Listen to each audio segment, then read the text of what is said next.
Vous pourrez les revisionner plus tard ou les transférer à vos collègues par la suite. Voilà, je te laisse la parole, Virginie. Merci Pauline. Bonjour à tous et à toutes. C'est ma première en tant qu'animatrice pour une webconférence. Donc voilà, j'espère pas faire trop de couacs, je vais essayer de faire mon maximum. On a donc 3 intervenantes pour cette conférence sur l'engagement des agricultrices dans la gouvernance des structures syndicales et des organisations économiques. Je les remercie beaucoup pour leur présence et d'avoir accepté de faire cette conférence dans des conditions aussi particulières. Tout d'abord, bonjour à Stéphanie Pajot, que je vais laisser se présenter rapidement en quelques mots. Alors, bonjour à toutes et tous. Donc, Stéphanie Pajot, moi je suis éleveuse de vaches laitières en GAEC à 3 associés et 5 salariés en Loire-Atlantique Sud, Loire-Atlantique, à Bourgneuf-en-Retz. Et du coup, je suis en bio depuis 22 ans et donc je suis investie au sein de mon GAB depuis pratiquement le début de mon installation, donc depuis 99. Et donc, au fur et à mesure de mon investissement professionnel, je suis arrivée à la présidence de la FNAB, Fédération nationale de l'agriculture biologique, de 2013 à 2018. Merci. Nous avons ensuite Madame Libert Françoise, qui est haut fonctionnaire en charge de l'égalité des droits hommes-femmes au ministère de l'Agriculture. Bonjour. Bonjour. Alors, je vais me présenter rapidement. Moi, je suis de formation docteur vétérinaire. J'ai fait toute ma carrière dans les services déconcentrés du ministère de l'Agriculture en tant que chef de service, puis directrice de services vétérinaires, puis DDPP, etc., en fonction de l'évolution de l'organisation des structures. J'ai rejoint le Conseil général qui est l'instance qui travaille au ministère auprès du ministre pour des missions d'appui, de conseil, d'audit, d'inspection. Je l'ai rejoint fin 2012 et depuis fin 2015, je suis donc nommée haute fonctionnaire chargée de l'égalité des droits au ministère pour déployer la politique interministérielle sur l'égalité dont je vous toucherai 2 mots ultérieurement. Merci. Et enfin, Clémentine Commer, qui est, elle, docteure en sciences politiques et qui a travaillé sur la place des femmes dans le milieu agricole. Oui, bonjour à toutes et à tous.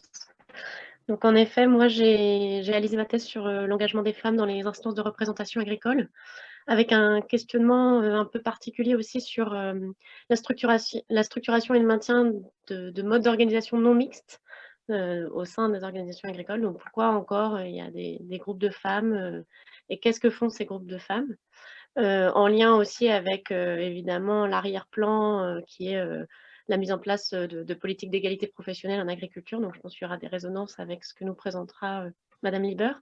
Et puis peut-être pour répondre à un questionnement plus précis s'agissant de la conférence d'aujourd'hui, dans ma thèse, moi j'ai essayé de dresser une photographie un peu de la répartition des mandats agricoles entre hommes et femmes dans 37 organisations agricoles. Donc j'ai fait un recensement sexué de la répartition des mandats.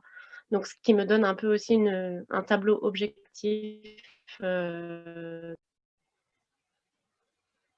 Voilà. Merci. Alors, je me rends compte que je ne me suis pas présentée. Moi, je m'appelle Virginie Roussel. Je suis agricultrice dans le sud Ille-et-Vilaine, à Guipry-Messac. Je suis maraîchère depuis 2019 et administratrice à AgroBio 35, donc le GAB de l'Ille-et-Vilaine, depuis 2018. Voilà.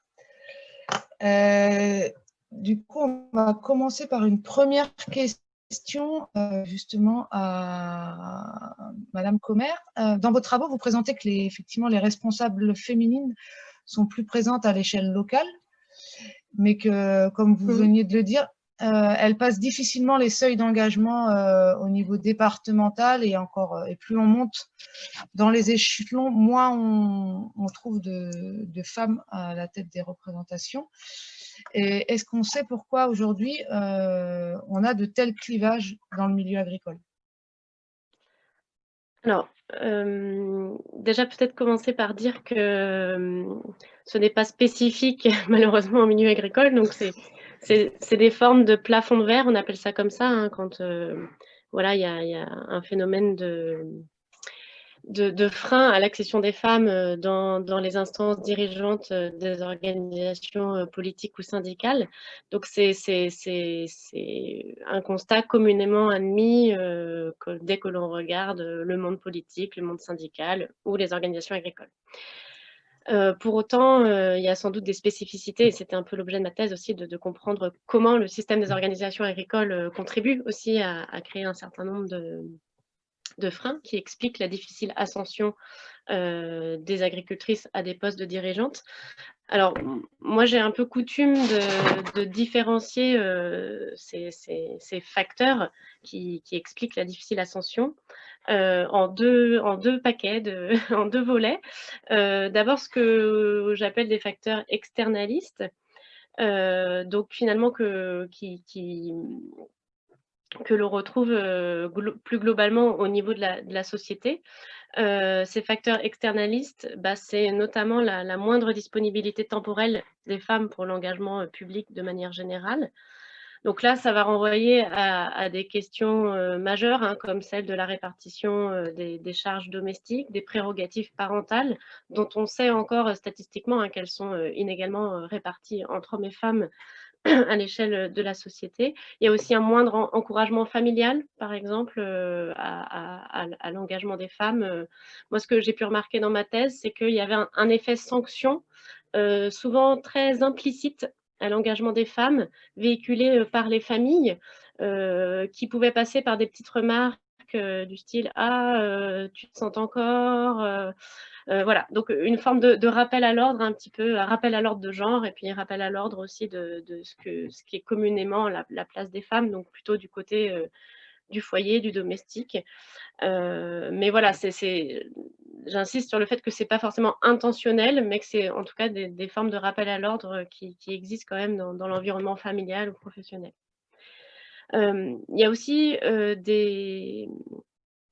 concernant cette moindre disponibilité temporelle, ce qui se passe, c'est qu'on a un alourdissement de la charge mentale dès lors que l'on prend des mandats, et un alourdissement assez rapide et chronophage, hein, dans le sens où prendre des mandats, notamment à des échelles voilà, dans des instances à des niveaux régionaux ou nationaux, ça implique de se déplacer, d'avoir des réunions qui, par exemple, ont lieu à Paris.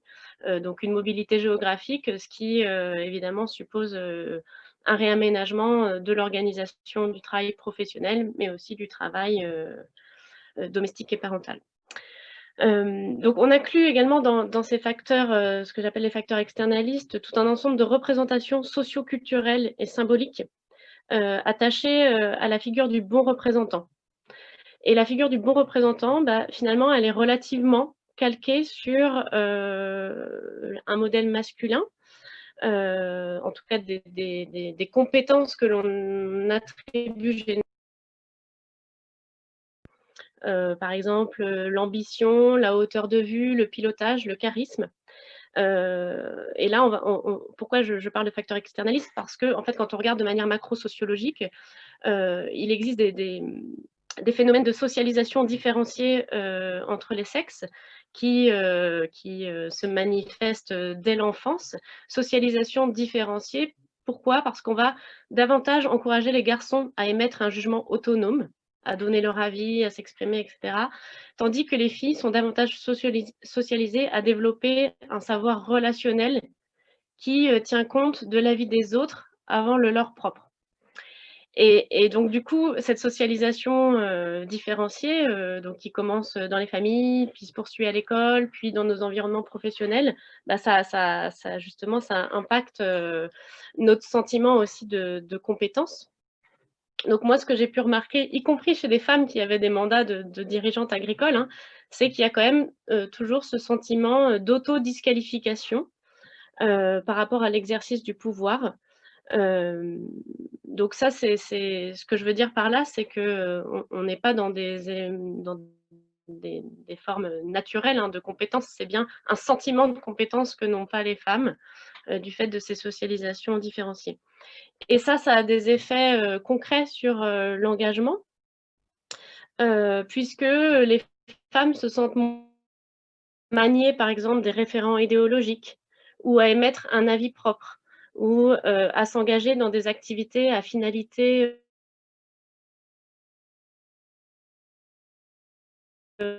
revendicativement masculin. Parce qu'il implique de parfois pouvoir s'affirmer dans des joutes verbales, mais aussi tenir des positions stables, tranchées, défendre un point de vue, le défendre jusqu'au bout. Et donc, on est là dans des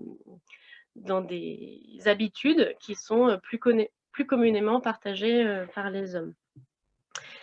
Et autre effet performatif, c'est que les femmes, comme elles se sentent moins habilitées, elles développent aussi une définition plus de l'engagement. C'est-à-dire qu'elles veulent être à la hauteur, ce qui fait qu'il y a aussi une forme de pression qu'elles se mettent elles-mêmes à justement essayer soit de correspondre à ces rôles militants prescrits, soit de devoir passer par aussi un travail de préparation des dossiers qu'elles portent souvent seules, et donc qui peut aussi instiller de la charge mentale ou voilà, des formes aussi de perte de confiance en soi quand voilà, on a des difficultés à manier un dossier technique ou économique. Donc je vous disais, il y a des facteurs externes, puis il y a aussi des facteurs internes. Qu'est-ce que j'entends par là? C'est que le fonctionnement des organisations elles-mêmes, donc des organisations de représentation agricole notamment,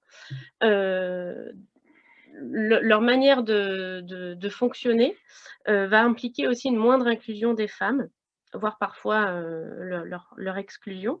Donc là, je pointe plutôt du doigt ce qui relève du fonctionnement propre de ces organisations. Plusieurs éléments là qui documentent ce fonctionnement qui finalement donne une moindre inclusion aux femmes. D'abord, c'est la fabrication des carrières militantes. Ce que j'ai pu remarquer, c'est qu'il y a des étapes construites dans la carrière militante. Il y a une forme de carrière militante type qui passe par notamment des processus formels et informels. D'abord de cooptation. Donc pour rentrer dans un mandat, il faut être repéré. Et du coup, on s'appuie sur les réseaux agricoles existants, les phénomènes d'interconnaissance. Et finalement, le réflexe un petit peu, je dirais, c'est que les hommes déjà en poste vont avoir pour réflexe de solliciter leurs homologues ou les collègues avec qui ils travaillent, en tout cas leur réseau d'interconnaissance. Et donc, c'est une première étape qui est difficile à franchir pour les femmes, c'est d'être sollicité pour un mandat. Ensuite, quand on est représentant agricole, le système d'avancement est particulier. Alors, je suis prête à discuter du fait que ce soit différent aussi dans le réseau agrobiologiste. Moi, ma thèse, c'est vrai qu'elle portait sur les réseaux dits conventionnels, donc chambre d'agriculture, tout ce qui est la myriade d'engagement autour de la FNSEA, mais je ne suis pas tout à fait sûre que ce soit différent, mais en tout cas, ça pourrait être un point de discussion. Je ferme la parenthèse. Donc, un système d'avancement dans la carrière qui suppose de cumuler rapidement beaucoup de mandats. C'est-à-dire que si l'on est administrateur dans une instance, bah, ça va impliquer qu'on est visible. En plus, quand on est femme, comme le vivier de recrutement est plus resserré, bah, on va être sollicité pour une série d'autres mandats, ce qui fait que on a des carrières militantes qui sont souvent assez lourdes en termes de charges d'investissement. Et donc là, je renvoie à ce que j'ai dit précédemment, et du coup, ça peut entrer en conflit avec du coup la disponibilité temporelle moindre. Il y a aussi des cultures militantes propres aux organisations agricoles, et pas seulement, hein, mais qui, voilà, une certaine familiarité créée entre les hommes, avec aussi un langage propre, des formes de sociabilité, l'humour, l'usage de l'humour, une rhétorique particulière qui fait que aussi quand on entre comme femme dans un conseil d'administration, là je reprends les mots qui m'ont souvent été rapportés, hein, on ne se sent pas forcément à sa place. On se sent d'autant moins à sa place que ce que j'ai pu remarquer, c'est qu'on faisait rentrer un peu les femmes au compte-gouttes dans les conseils d'administration et les bureaux. Voilà. Donc, il y avait quand même une réflexivité des organisations agricoles pour dire, bah, il nous faut des femmes, mais du coup, on fait rentrer une femme et du coup, on se sent en décalage, d'autant plus en décalage à la fois numérique, mais aussi avec la culture militante qui prévaut au sein d'espaces plutôt occupés par les hommes. Ce que j'ai pu remarquer aussi, c'est que finalement, l'ascension des femmes à des postes de représentation régionaux ou nationaux, elle est aussi liée au contexte organisationnel. Alors, je m'explique. C'est qu'en fait, ce que j'ai remarqué, c'est quand la valeur des mandats décroît, donc par exemple, quand il y a des conflits internes à la structure ou qu'il y a une déprise de la structure, donc il faut opérer un travail de remobilisation de la base. Donc en gros, dans des situations de crise organisationnelle, là, comme les candidats masculins manquent à l'appel, les femmes vont pouvoir accéder assez rapidement à des mandats dans la hiérarchie militante. Donc c'est ce que j'ai appelé des appels d'air conjoncturels. Faute que la place soit déjà occupée, on facilite l'ascension des femmes pour justement opérer soit un travail de remobilisation, soit relever une organisation qui était un peu essoufflée. Voilà. Donc je ne sais pas si j'ai répondu à la question. En tout cas, je m'arrête là. Et puis, s'il y a des éléments de précision à apporter dans les échanges, je reviendrai sur des éléments. Merci beaucoup. Est-ce que l'une ou l'autre des conférencières, Stéphanie ou Madame Liébert, vous souhaitez réagir par rapport au constat qu'a pu faire Clémentine? Oui, je réagis directement parce qu'en fait, tout ce qu'elle a cité correspond tout à fait aux mêmes difficultés que rencontrent les femmes pour l'accès aux postes à responsabilité dans l'entreprise, dans la fonction publique ou en politique. On retrouve exactement les mêmes schémas. J'en rajouterai quelques-uns. D'une part, mais peut-être qu'elle l'a aussi formulé d'une manière un peu différente, il y a tout ce qui est en lien avec les stéréotypes, c'est-à-dire ce qu'on attend de la conduite d'une femme dans la société, en réunion. Et ce n'est pas forcément compatible avec une prise de position, une prise de pouvoir où effectivement la capacité à porter des choses difficiles, parce qu'on attend qu'elle soit un peu timide, sensible, fragile, effacée, etc. Tout un tas de choses qui ne sont pas forcément compatibles avec la prise de responsabilité. Il y a aussi autre chose que j'ai remarqué, c'est aussi un peu en lien avec les stéréotypes, mais c'est tout ce qui est le sexisme, les violences faites aux femmes. ce qui empêche aussi parfois les femmes, c'est une certaine autocensure parce qu'elles ont peur du regard, des remarques, de la manière dont elles vont être perçues lorsqu'elles se mettent en avant. Et ça, on le remarque de manière très courante. Enfin, moi-même, je l'ai vécu. Quand on est à un poste de direction en face d'un panel très masculin, on fait très attention à sa tenue, à sa conduite, à ses propos, pour ne pas prêter le flanc à des remarques désobligeantes. Et donc, c'est vraiment difficile de cumuler tout ça comme contrainte pour oser avancer. Il faut vraiment être très, très fort, plus fort qu'un homme, entre guillemets, qui serait dans la même situation. Je ne dis pas que les hommes qui prennent des postes à responsabilité ne sont pas aussi soumis à beaucoup de pression, mais les femmes en ont encore plus. Et donc, c'est pour ça qu'elles osent moins y aller. Et puis, mais sinon, tout ce qui a été cité, ben, on le retrouve, hein, le fait d'être beaucoup plus exigeant avec soi-même pour être à la hauteur du poste qui nous est confié, pour oser le prendre ou se sentir capable de l'exercer. Et puis, la charge mentale par rapport à la famille qui est très, très forte. Mais ça, c'est aussi un stéréotype, enfin, ou quelque chose de culturel, puisqu'on considère que c'est les femmes qui doivent être plus à la maison, s'occuper des enfants, et lorsqu'elles se détachent un peu de cette obligation, bah, c'est des mauvaises mères. Enfin, il y a toujours des petites remarques qui, comme vous l'avez dit, pas toujours volontaires, mais qui impactent et qui font qu'on se culpabilise d'autant plus si on veut s'engager.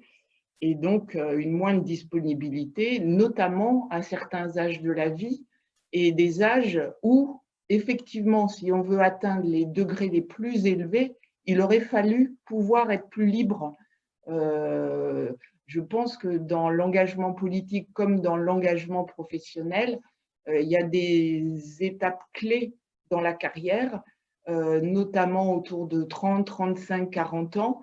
Et si on ne peut pas les saisir ou si on ne peut pas les franchir parce que c'est aussi pour les femmes l'âge de la maternité, des jeunes enfants, etc., ben ça ampute le reste de l'ascension ou de la progression ou de la prise de responsabilité de manière importante. Voilà. Merci. Est-ce que il faut... Oui, du coup, ben, moi je vais tout à fait dans le même sens que Clémentine et Françoise. Hein, on retrouve vraiment, effectivement, moi je retrouve vraiment tous ces freins et ce vécu, y compris dans ma propre évolution, on va dire, dans ma propre réflexion. Et c'est vrai que c'est des situations auxquelles sont confrontées la plupart toutes les femmes agricultrices, je pense. Et on sent beaucoup de tiraillements, en particulier de la part des plus jeunes qui sont dans les conseils d'administration, par rapport au choix à faire entre l'investissement syndical et le familial. Elles ont envie de faire les deux, mais c'est très compliqué pour elles. Et c'est vrai que cette charge mentale du côté domestique et professionnel est peut-être encore plus forte en agriculture, je pense, que peut-être dans d'autres métiers. Et donc, je pense qu'il y a un vrai travail à mener sur ce sujet pour déculpabiliser, bien sûr, mais aussi trouver des solutions pour décharger un peu cette charge mentale. Et voilà, tout ce qui avait, la réflexion qu'avait menée justement le collectif de la Terre est notre métier, et le fait qu'il y avait eu, normalement, si ça avait été en physique, l'idée de faire une garderie d'enfants moi je trouve étaient vraiment des premiers pas extrêmement intéressants pour permettre à des agricultrices de venir au salon. Et je trouve que c'est par des petites choses comme ça, pas forcément compliquées, mais qui simplifient la vie des mamans, en fin de compte. Parce que bon, on va pas pouvoir changer tout de suite complètement le fonctionnement des foyers, et voilà, ça va se faire avec le temps. Mais en attendant, si on veut être un petit peu concret, et puis en plus, il y a des mamans qui n'ont pas envie, enfin qui ont envie d'assumer aussi ce rôle-là. Ben, peut-être qu'il faut qu'on réfléchisse sur comment on décharge un petit peu les mamans des gardes d'enfants à un certain moment pour pouvoir participer à des réunions. Et puis après, moi, je me dis que la formule visioconférence, je trouve que c'est quelque chose qu'il faut qu'on creuse. On est amené par la force des choses à beaucoup développer ces formes de réunions dans le réseau bio. Je trouve que ça donne beaucoup plus de souplesse, et ce serait vraiment intéressant de creuser si finalement ça va, enfin, d'interroger un petit peu les agricultrices pour savoir si ça leur permet pas d'être plus présentes dans des réunions. Enfin. Merci. Par rapport à tout ce qu'on a dit, alors il y a aussi des choses qui sont faites de manière concrète dans nos réseaux bio, mais il y a aussi des choses concrètes qui sont menées au niveau législatif depuis 2012, puis plus tard après avec la loi 2014, pour l'instauration d'une obligation d'avoir au moins un tiers de femmes sur les listes électorales des chambres d'agriculture. Et Madame Liébert, peut-être que vous pouvez nous en dire un peu plus sur cette loi, et est-ce que ça a induit véritablement une évolution, et est-ce qu'on peut dire aujourd'hui que seule la loi est suffisante pour atteindre une égalité dans les représentations? Et qui dit égalité dans les représentations, est-ce que ça induit aussi une égalité du temps de parole dans ces représentations-là? Alors nous, chez Agrobio 35, on a pour habitude, dans nos conseils d'administration, d'avoir des tours de parole. Donc, chaque personne autour de la table a son tour de parole. Et c'est pas un tour de parole avec au doigt levé. Est-ce que justement cette loi implique aussi un temps de parole équitable au sein de toutes les structures? Alors effectivement, dans le cadre de l'égalité professionnelle, il y a plusieurs objectifs qui sont poursuivis pour parvenir à l'égalité réelle entre les hommes et les femmes dans notre société. Et l'égalité, enfin la parité politique, sociale et économique fait partie de ces objectifs. Donc, pour les élections des chambres d'agriculture de 2013, le ministère avait pris un décret qui ensuite a été confirmé dans la loi de 2014 en demandant à ce qu'il y ait un tiers minimum de femmes sur les listes électorales. Et effectivement, ça a fait faire un bond notable au niveau des élus, puisque pour les élections de 2013, on avait un peu plus de 27% de femmes élues. Et en particulier dans les collèges des chefs d'exploitation, ce taux atteignait 30% de femmes élues. Donc, on a retrouvé ça en 2019, où on a, pour les mêmes élections, atteint en moyenne 29% de femmes élues aux chambres d'agriculture. Alors, pour autant, est-ce qu'elles peuvent s'exprimer plus? Ce qui est important, ce n'est pas d'avoir des femmes alibis, c'est des femmes qui sont en situation de prendre des décisions, d'être au niveau des organes décisionnels, donc en situation de présidence, de vice-présidence, à des postes clés. là, on n'observe pas énormément d'évolution. En 2013, on n'avait que trois femmes, pardon, qui étaient présidentes de chambre, et en 2019, on a 7 femmes présidentes de chambre. Donc, la progression est quand même assez lente. Et pour autant, à la PCA, donc au conseil d'administration et au bureau de la PCA, là, l'évolution est encore plus faible, puisqu'en 2013, on avait sur 34 membres au conseil d'administration de la PCA, on avait une femme, on en a 2 en 2019. Et au bureau de la PCA, on avait une seule femme en 2013 et on n'en a toujours qu'une en 2019. Donc, c'est Madame Valentin qui est la vice-présidente, qui est vice-présidente du bureau de la PCA et qui est présidente de la Chambre d'agriculture de Lozère, qui était déjà là donc en 2013. Donc, au niveau des instances décisionnelles, ça avance peu.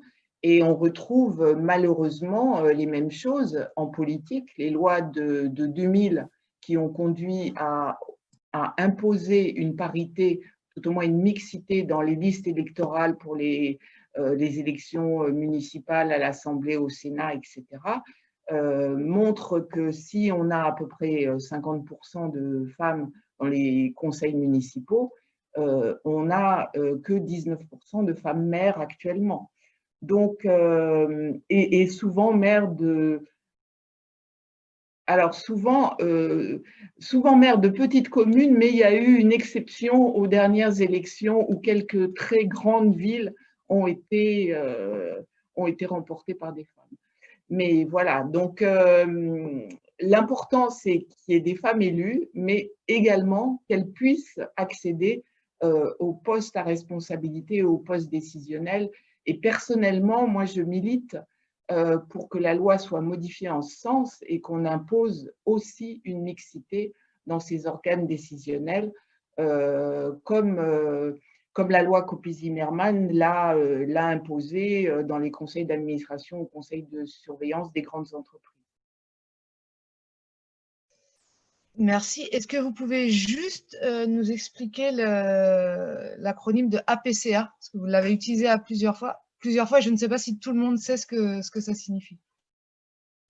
Ah, remettez-vous. C'est l'Assemblée permanente des chambres d'agriculture, pardon. Ok, très bien, merci. Est-ce que Stéphanie ou Clémentine, vous souhaitez réagir par rapport à ce que vient de dire Madame Liébert? Alors moi, dans le cadre de ma thèse, j'ai particulièrement enquêté sur les chambres d'agriculture, donc j'ai été un peu au cœur de ces mutations à l'œuvre, notamment la panique quand il a fallu trouver des femmes pour les inscrire sur les listes électorales.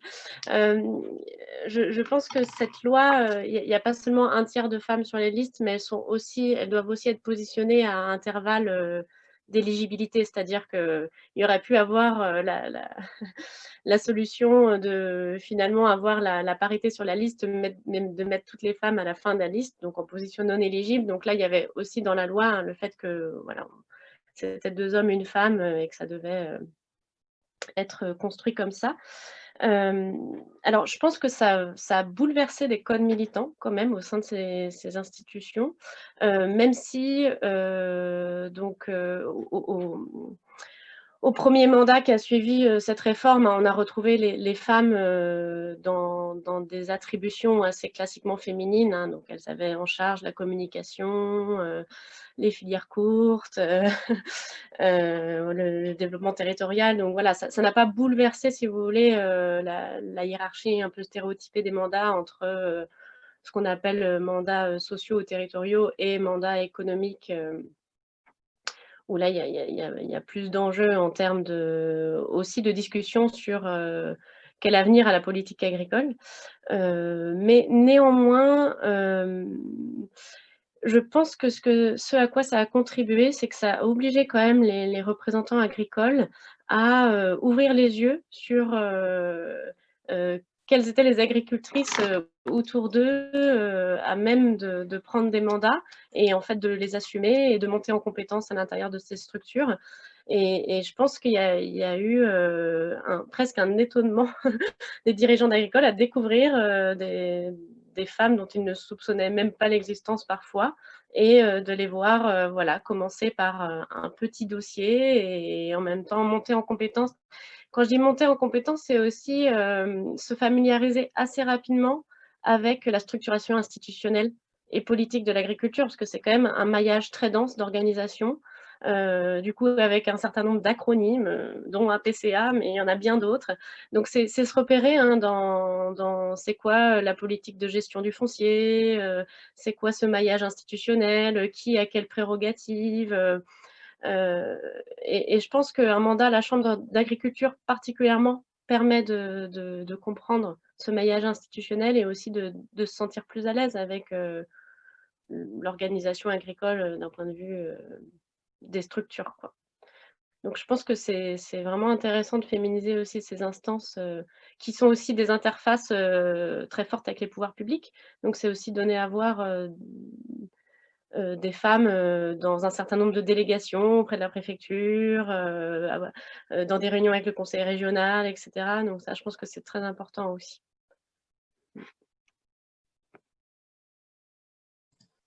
Merci. Est-ce qu'il y a d'autres réactions par rapport à cette question-là? Moi, je vais juste redire que je suis pas. Enfin, effectivement, je trouve que c'est quand même une belle avancée dans le fonctionnement du monde agricole et de sa représentation institutionnelle d'avoir obligé un minimum voilà, de 30% de présence des femmes. Je pense que malheureusement, que c'est un petit peu que par l'obligation qu'on fait vraiment bouger des lignes et qu'aujourd'hui, le simple fait de se dire on va faire un effort ou des choses comme ça ne fait pas vraiment bouger des lignes et que voilà, l'inscription dans la loi est importante et je pense que c'est vraiment une question qu'il faut qu'on interroge nous aussi dans notre réseau, dans nos structures professionnelles. Mettons-nous une obligation finalement dans nos statuts de présence féminine dans les conseils d'administration. Je pense que voilà, c'est une vraie interrogation. On n'est pas allé jusqu'au bout à la FNAB, hein, même avec l'évolution des statuts récemment, là, on n'en a pas fait une obligation, c'est un peu dommage. Voilà, je pense que ça a au moins le mérite de poser des choses. Après, très clairement, je ne suis pas surprise que l'ascension des femmes n'ait pas beaucoup changé entre 2013 et 2019. En fait, les hommes, ça fait 50 ans qui se familiarisent, comme l'a dit Clémentine, avec le maillage institutionnel, avec le fonctionnement, etc. Je veux dire, c'est pas en 6 ans que les femmes vont pouvoir comprendre tous les rouages, s'y familiariser et s'y investir, quoi. Donc, il va falloir encore du temps, malheureusement, pour faire changer les choses. Et puis après, bon, il y a aussi le fait que plus elles seront nombreuses, et en tout cas où elles pourront se retrouver un petit peu entre elles, plus ça peut peut-être les encourager à avancer voilà, à des postes à responsabilité. Mais c'est vrai que quand on est seul dans des postes à responsabilité, c'est pas forcément évident, voilà.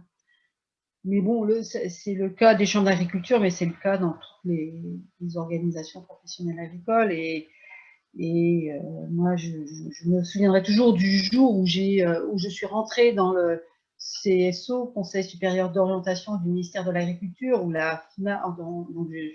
j'y rentrais en tant que présidente de la FNAB, au même titre que d'autres organisations professionnelles, que ce soit les syndicats, les chambres ou même les représentants comment dirais-je, des transformateurs, enfin de l'AMIA et compagnie. On était une table d'une 50aine de personnes et on devait être 2 ou 3 femmes autour de la table. Donc c'est vrai que c'est assez effrayant l'absence de présence féminine à des postes clés de représentation et où se discutent et se débattent l'avenir de l'agriculture française. Et il y a encore beaucoup de chemin à parcourir pour arriver à une vraie représentation politique des femmes en agriculture.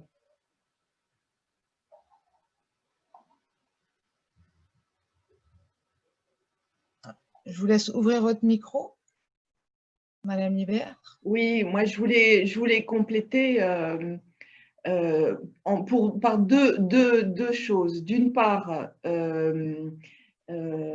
Stéphanie Pajot a dit qu'il n'y avait pas beaucoup d'évolution entre 2013 et 2019 parce qu'il fallait que les femmes s'acculturent, qu'elles comprennent les rouages, etc. C'est vrai, mais on retrouve ce que Clémentine Commer a dit au début, c'est-à-dire que les femmes, elles n'osent aller que si elles se sentent vraiment très compétentes. Et dans les postes à responsabilité dans les entreprises ou l'administration, c'est la même chose. Un homme candidate s'il a 40% des compétences. Une femme candidate pour un poste à responsabilité que si elle a 80-90% des compétences. Elle n'y va pas si elle ne se sent pas complètement armée, quoi. Donc, ça, c'est encore au détriment des femmes, mais c'est parce qu'elles veulent être vraiment performantes, que personne ne se moque d'elles, qu'elles sont attendues au tournant et qu'elles veulent vraiment assurer. Ça, c'est la première chose. Et la deuxième chose que je voulais dire, c'est que je pense que la loi est vraiment importante. Ça a été beaucoup décrié, y compris chez les féministes, hein, qui ont parlé des femmes quotas, etc. C'était quand même pas très bien vu. Les hommes disaient ah, bah, maintenant on est obligé de laisser les places aux femmes, on n'a plus d'avenir, c'est une catastrophe. Enfin, mais néanmoins, quand on regarde ce qui se passe, par exemple pour les élections municipales, il y a des quotas, donc dans les conseils municipaux, il y a des femmes. Pour les EPCI, c'est-à-dire les communautés de communes, il n'y a pas ça. Eh bien, quasiment toutes les communautés de communes sont pilotées par des hommes. Donc, le naturel revient au galop. Si malheureusement la loi ne donne pas un coup de pouce et n'impose pas, eh bien, les femmes n'arriveront pas à percer parce que les hommes gardent la place, mais aussi parce qu'elles-mêmes se censurent, s'autocensurent, et donc, il faudra ce coup de pouce, sinon, si on laisse les choses avancer naturellement, ça prendra encore des dizaines d'années.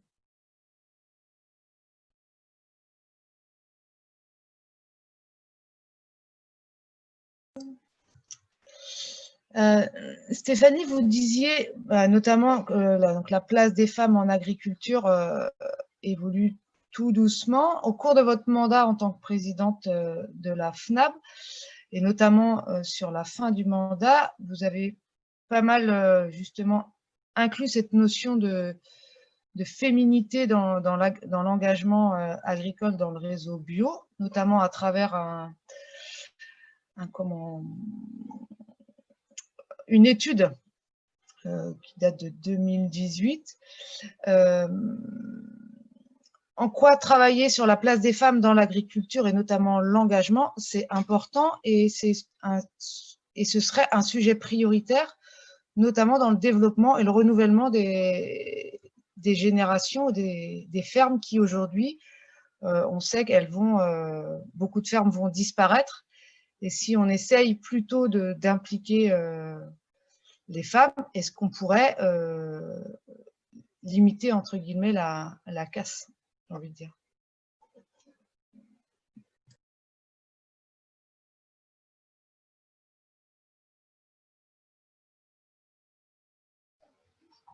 Oui, alors du coup, l'idée, effectivement, quand j'étais présidente, c'est de travailler sur ce sujet. Ça m'est un peu apparu au fur et à mesure de mes rencontres et expériences où finalement j'avais le témoignage pas mal de femmes agricultrices qui venaient me voir lors de réunions ou lors de discussions pour exprimer le fait qu'elles étaient contentes qu'il y ait une femme à leur tête et que c'était vraiment intéressant qu'il y ait quelqu'un de féminin qui tienne parfois un peu tête aussi aux dirigeants masculins, voilà, aux dirigeants agricoles masculins, donc, ou aux représentants politiques souvent masculins. Donc il y avait deux notions, il y avait cette notion de se sentir représenté, et donc là pour moi c'est quand même important du coup que dans les instances agricoles, les femmes se sentent représentées, et donc forcément par une figure féminine, c'est important voilà, d'avoir ce sentiment à la fois d'appartenance mais de représentation. Et puis après il y a la notion de se dire que forcément on apporte, on est différent dans la manière de faire, de dire les choses, de par ce qui a été évoqué tout en début de réunion, de par la sociologie, de par notre éducation, de par plein de choses.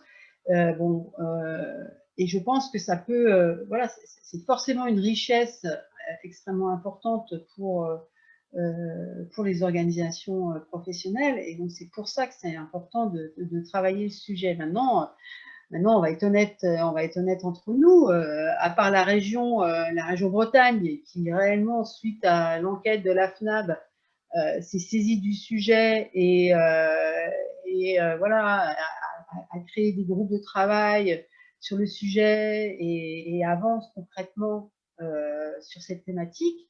La plupart des autres régions, malheureusement, ne s'en sont pas saisies et n'avancent pas le sujet. Donc bon, c'est pas encore perçu comme quelque chose de prioritaire dans notre réseau, à part, je le redis, la région Bretagne qui, pour le coup, je trouve, a fait vraiment un gros boulot depuis 2018, quoi. Donc, ça demande encore à être travaillé et parlé dans notre réseau pour avancer. Après, franchement, sur la question que tu évoques sur le renouvellement des générations et la place des femmes, alors c'est vrai il y a eu un travail qui a été mené par la FNAB sur un guide d'installation pour les femmes agricultrices, avec voilà, on s'est aperçu effectivement qu'il y avait dans la phase d'installation pour devenir paysanne, il y avait encore plus de freins quand on était une femme que quand on était un homme.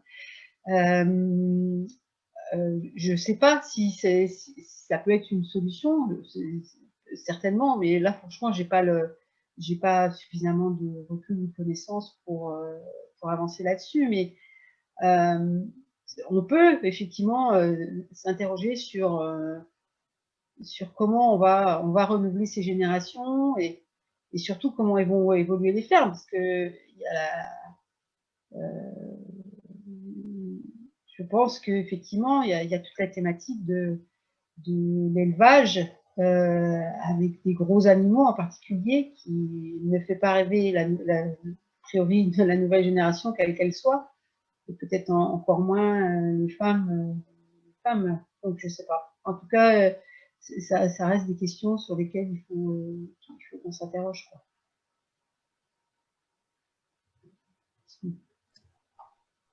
Merci. Je peux dire quelque chose? Allez-y. En complément, moi, dans ma position en tant que haute fonctionnaire au ministère de l'Agriculture, je crois beaucoup à la place des femmes en agriculture.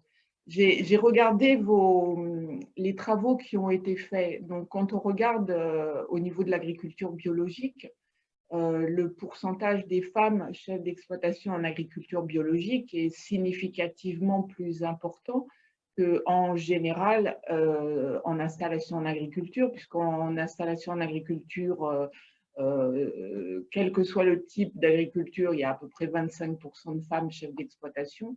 En agriculture biologique, si mes chiffres ne sont pas erronés, il y en a pas loin de 40%. Donc moi, je crois vraiment que les femmes ont un rôle important en agriculture pour faire évoluer l'agriculture dans le sens qui est attendu par la société. Les femmes sont proches de la société puisque justement, elles s'occupent des enfants, elles s'occupent de la famille. C'est elles qui ont ouvert les fermes à l'extérieur. C'est elles qui montrent, qui expliquent, qui font des ateliers pédagogiques, qui font les fermes auberges. Et donc, dans le lien entre la société et l'agriculture, les femmes ont un rôle très, très important. Et je pense que c'est ce rôle qui permettra de faire perdurer l'agriculture et de la faire évoluer et de permettre de nouvelles installations. Et moi, je prêche vraiment ça auprès du cabinet du ministre pour qu'il regarde de manière attentive comment aider les femmes à s'installer en agriculture à faire, et à faire correctement leur travail en agriculture. Voilà. J'ai lu une étude récente qui montre que dans la société en général et chez les agriculteurs et agricultrices, quand on parle à agriculture, on voit agriculteur. On ne voit pas encore vraiment agricultrice. Il serait temps qu'on les voit, les femmes agricultrices, et voir qu'elles peuvent jouer un rôle notable dans notre société. Et je pense que la crise qu'on traverse, la nouvelle relation de la société avec l'approvisionnement, avec l'aliment, avec tout ce qui est en lien avec la proximité, va les faire regarder autrement les sources de leur alimentation et l'origine agricole. Enfin, j'espère qu'il va y avoir un nouveau questionnement sur l'alimentation et que les femmes, là, justement, avec tout ce qu'elles apportent, de leur lien familial, attentives donc à la santé de leurs enfants, attentives aux attentes de la société, attentives aussi aux attentes de leurs clients, entre guillemets, vont pouvoir faire évoluer l'agriculture et je compte beaucoup sur les femmes pour faire perdurer un certain nombre d'exploitations.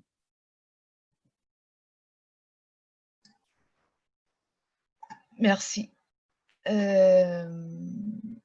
Est-ce qu'il y avait d'autres souhaits justement au niveau des intervenantes de réagir ou d'évoquer un sujet dont on n'aurait pas parlé au sein de l'engagement des femmes au niveau agricole? Alors moi, c'est moins pour intervenir que pour poser moi-même une question, mais sur l'étude qui a été menée au niveau de la FNAB, quels en sont les résultats un peu manifestes? Qu'est-ce qui est ressorti de cette étude?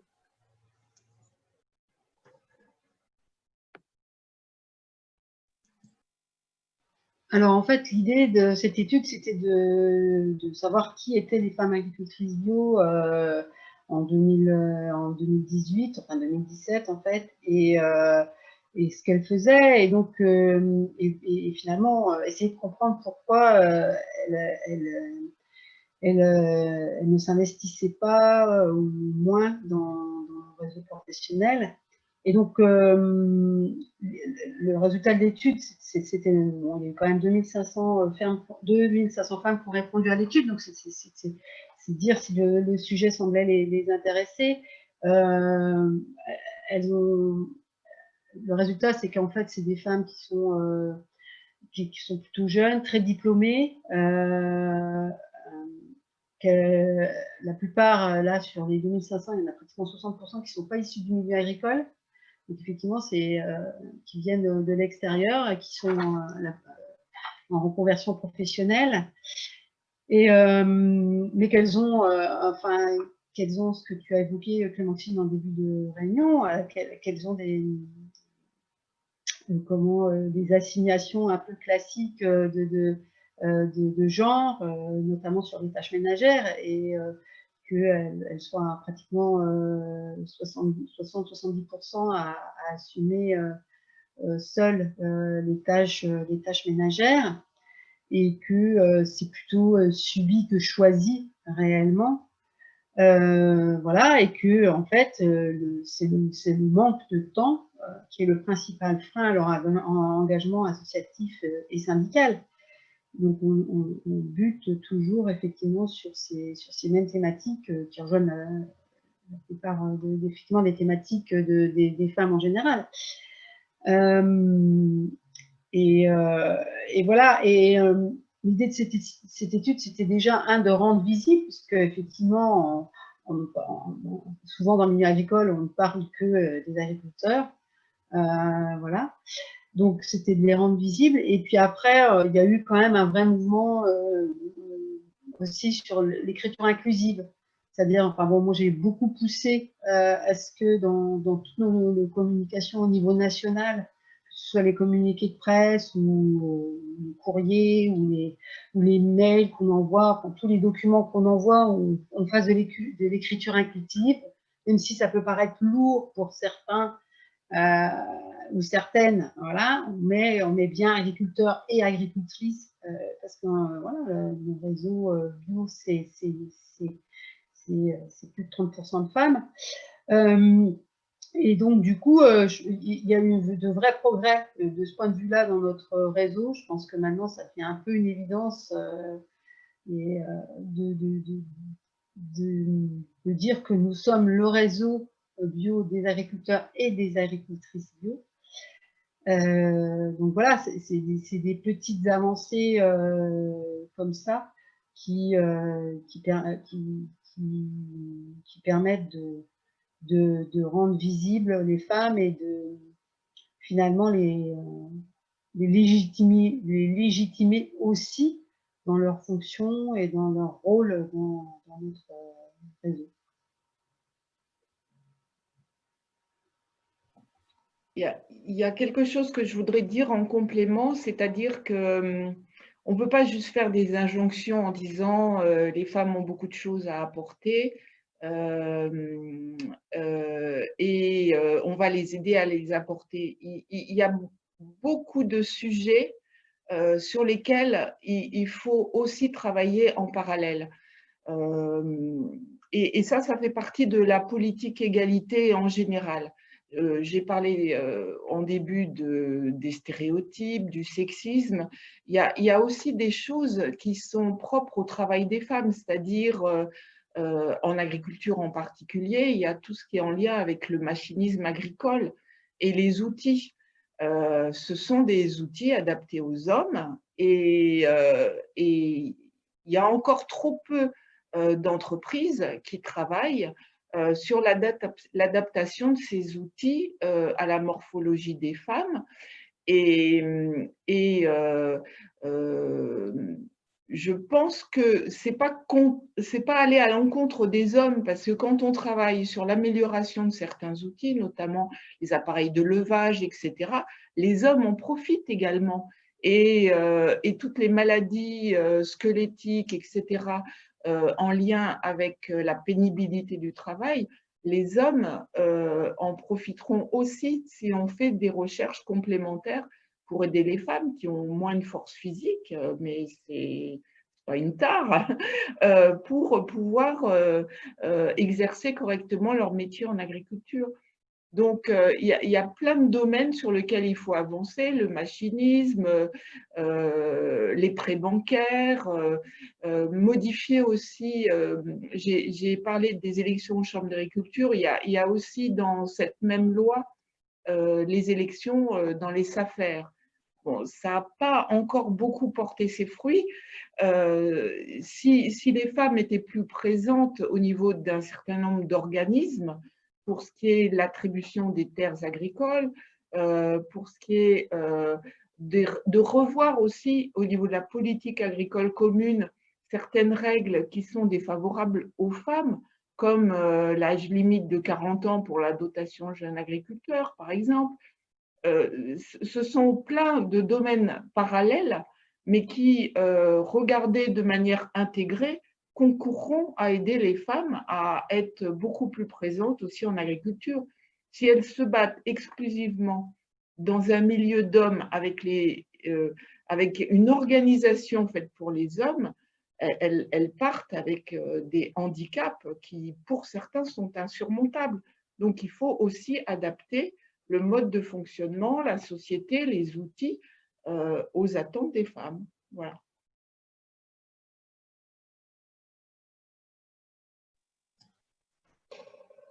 Merci.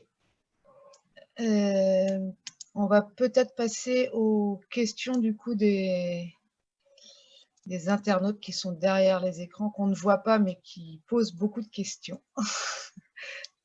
Donc, je te laisse, Pauline, peut-être si tu as peut-être regroupé des questions, ou il y a peut-être des questions en particulier que... On ne t'entend pas, Pauline. Non.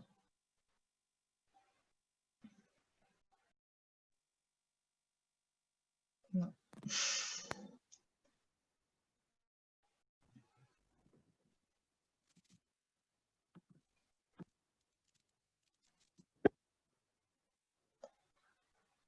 Est-ce que là, vous m'entendez? Oui, c'est bon. Ah, désolée. Donc, j'en ai regroupé quelques-unes. J'en ai une sur l'engagement des agricultrices. Alors, je ne sais pas qui de vous pourra le plus répondre. Est-ce qu'on sait s'il y a une différence en fonction de l'âge des agricultrices, en fonction de est-ce qu'elles sont issues du monde agricole ou non issues du monde agricole? Et est-ce que c'est dans le cadre, si c'est dans le cadre d'une installation familiale aussi, est-ce que ça change les choses?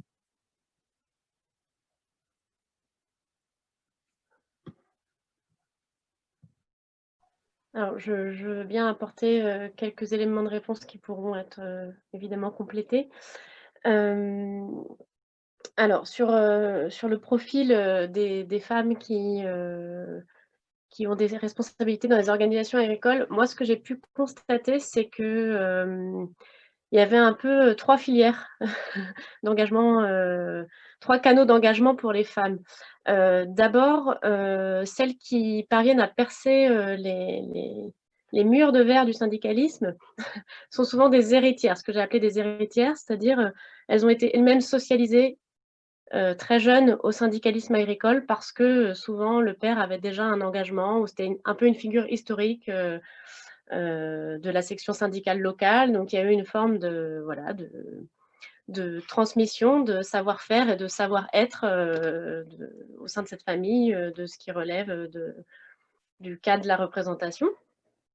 Et donc qui ont aussi des femmes qui se sont installées sur la ferme familiale, qui avaient déjà une forme de notoriété, de réputation locale, et donc qui ont pu être aussi rapidement justement identifiées par le cercle d'interconnaissance professionnelle dans l'espace local.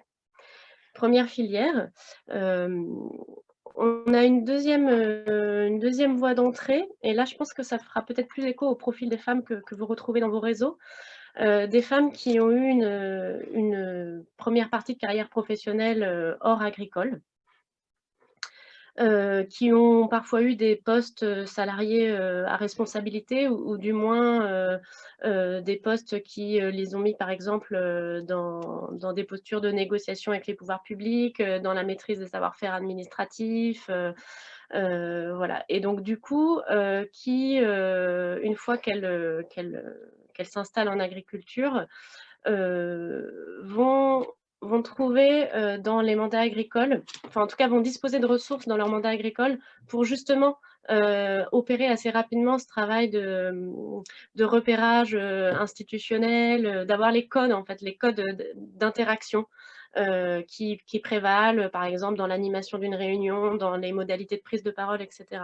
Donc là, on a en fait des ressources professionnelles qui sont réinjectées un peu dans l'engagement et qui est lié à des profils notamment de reconversion dans l'agriculture. Et le troisième canal, là aussi, c'est pour le coup, c'est peut-être plus singulier à ce qu'on voit du côté des réseaux conventionnels, mais c'est les groupes femmes qui, alors, il y a un vrai débat hein, sur la non-mixité et quels sont les effets de la non-mixité. C'est-à-dire, est-ce que c'est des groupes, finalement, des groupes d'entre-soi ou finalement qui fonctionneraient de manière étanche du reste de l'organisation agricole et du coup, qui serait un peu un palliatif au fait qu'on n'arrive pas justement à féminiser les instances. Donc ça, c'est une première manière de le voir. Mais moi, ce que j'ai pu constater quand même, c'est que ça crée justement un vivier identifiable de femmes à solliciter, qu'au sein de ces groupes, il y avait aussi des formes de formation et d'auto-formation, notamment quand des femmes qui ont des mandats y participent et donc justement font ce travail un peu de formation informelle, c'est-à-dire servent un peu de passeuse d'un certain nombre de savoirs liés à la possession d'un mandat. Et puis, ça dépend aussi des organisations agricoles, mais parfois ces groupes disposent de véritables moyens hein, pour mener des actions et donc gérer un budget, gérer l'organisation d'un événementiel, etc., qui fait que quand même, au fur et à mesure, elles développent un certain nombre de compétences qu'elles pourront réinjecter dans des mandats dits mixtes ou généralistes. En tout cas, c'est un canal d'ascension militante que moi j'ai pu repérer. Donc un peu les trois. Je ne sais pas si ça répond à la question. Si, je pense que ça répond bien à la question. Est-ce que Stéphanie et Françoise, vous voulez rajouter Ben moi, je trouve ça intéressant, effectivement, les canaux d'ascension. C'est vrai que nous, dans notre réseau, comme on ne sait pas trop, enfin, c'est un sujet qu'on mène depuis, on va dire, depuis 2-3 ans, on n'a pas encore réellement travaillé cette question de mixité, non-mixité des groupes. Moi, je trouve que c'est quelque chose sur lequel il faut qu'on se penche. Et sur cette histoire d'ascension militante, ce serait vraiment intéressant de s'interroger sur est-ce qu'on ne peut pas identifier dans chaque GAB effectivement des administratrices qui ont envie qui s'intéressent à la politique, à un investissement professionnel et créer un peu un groupe informel, régional, interrégional, national, avec tous ces administratrices pour essayer de voir si le côté non-mixité peut aider à lever des freins. Je pense qu'il faut vraiment le voir comme quelque chose, non pas enfin d'opposer aux hommes ou de complotistes ou je sais pas quoi, mais plutôt quelque chose comme un espace de parole où finalement on exprime des choses différentes et on échange sur des vraies problématiques des femmes dans leur investissement syndical. Je pense qu'il ne faut pas avoir honte d'en parler et d'évoquer ça ensemble et d'essayer de trouver des solutions ensemble. Et moi qui étais plutôt un peu réticente à ces groupes féminins au départ, aujourd'hui, franchement, je m'interroge sur leur place et leur rôle et je pense qu'il y a une vraie complémentarité à chercher dans la réflexion, même si sur cette réflexion de la place des femmes, évidemment que les hommes doivent être associés. C'est pas, je veux dire, c'est pas du tout l'idée d'exclure, mais c'est simplement de créer des groupes de parole différents. Et moi, je le vis un petit peu, parce que finalement, j'ai jamais fait partie du groupe de femmes dans mon investissement professionnel jusque-là.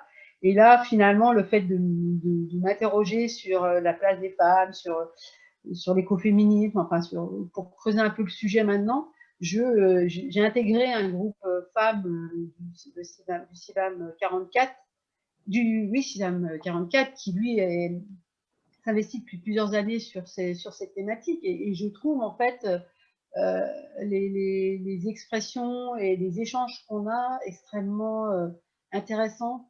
Et ce qui a été évoqué tout à l'heure par Françoise Libert sur les outils, les outils non adaptés aux femmes, etc. Et ça fera l'objet d'une conférence qui a été évoquée par Pauline. C'est justement un peu ce collectif des femmes agricultrices en 44 qui a creusé le sujet et qui a organisé des formations sur la conduite des tracteurs pour les agricultrices qui en ressentaient le besoin, qui a proposé une formation sur la soudure pour celles qui avaient envie finalement d'aborder le côté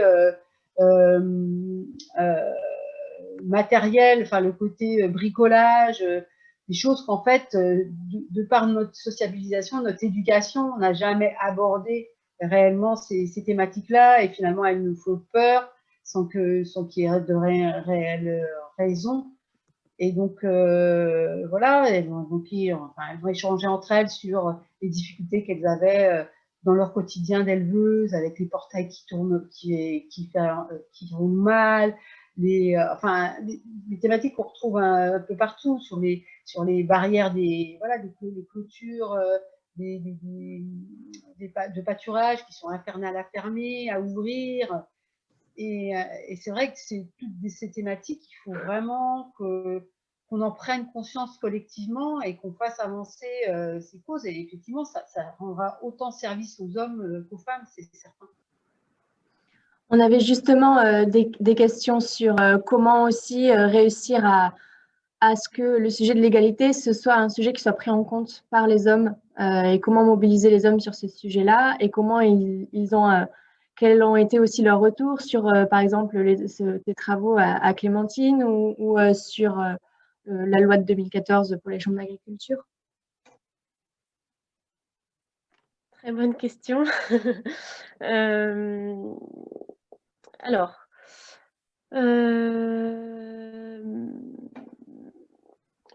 quand même, globalement, j'ai été moi-même étonnée, mais en fait, de faire le constat que il y avait encore, malgré la place numériquement faible des femmes dans un certain nombre d'instances agricoles, il y avait quand même l'illusion du progressisme qui teintait l'imaginaire des hommes. Notamment dans des réseaux comme les vôtres où voilà, il y a déjà un progressisme dans les modalités de pratiquer l'agriculture, dans les positionnements politiques. Et donc ce progressisme supposé, il innerve toutes les autres sphères, donc on présumait que l'égalité était déjà là. Et que du coup, ça en devenait presque un non-sujet. Et donc le fait que je puisse, moi, engager cette recherche, j'étais pas moi seule à le faire, il y a aussi beaucoup de salariés de vos structures qui s'en préoccupent et je pense que ça, c'est vraiment une force. Mais du coup, voilà, ça a réouvert l'agenda de l'égalité qui, par ailleurs, avait été assez fort dans les années 80, notamment, je pense, au réseau de la Confédération paysanne, où il y avait des groupes de femmes, justement, organisées, qui ont porté la question des statuts à bras-le-corps aussi auprès du ministère, etc. Donc, il y avait eu cette tradition aussi d'organisation de femmes qui s'était un peu perdue et qui, je pense, s'ouvre à nouveau dans vos réseaux et avec, je trouve, une très belle dynamique aussi de politisation de cette question de l'égalité.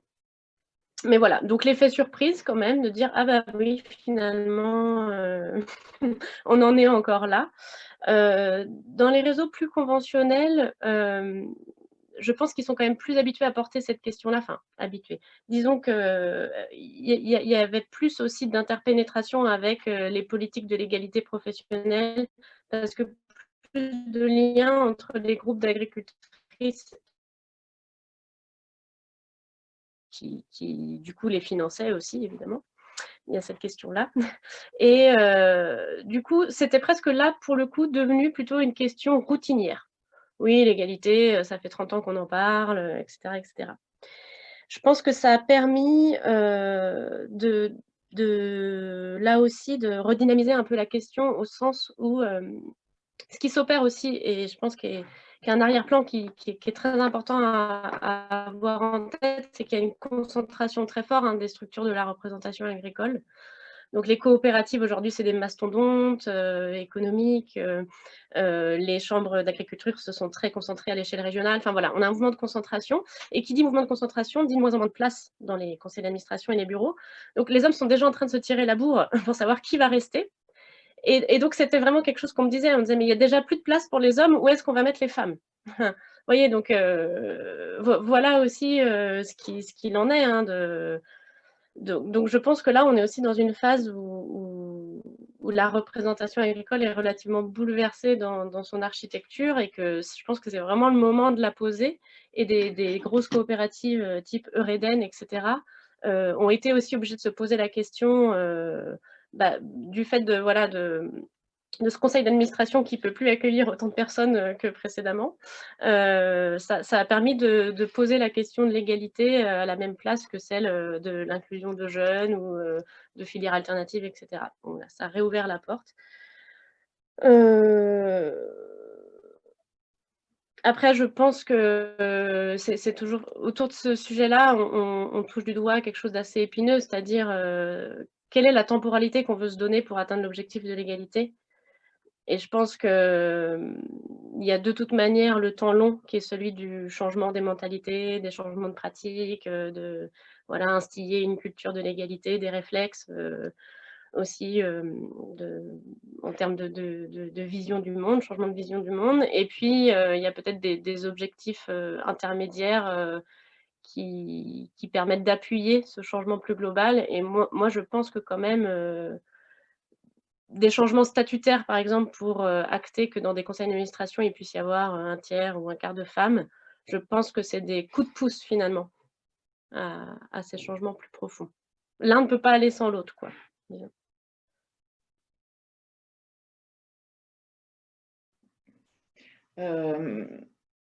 À ce sujet, moi, je peux témoigner aussi que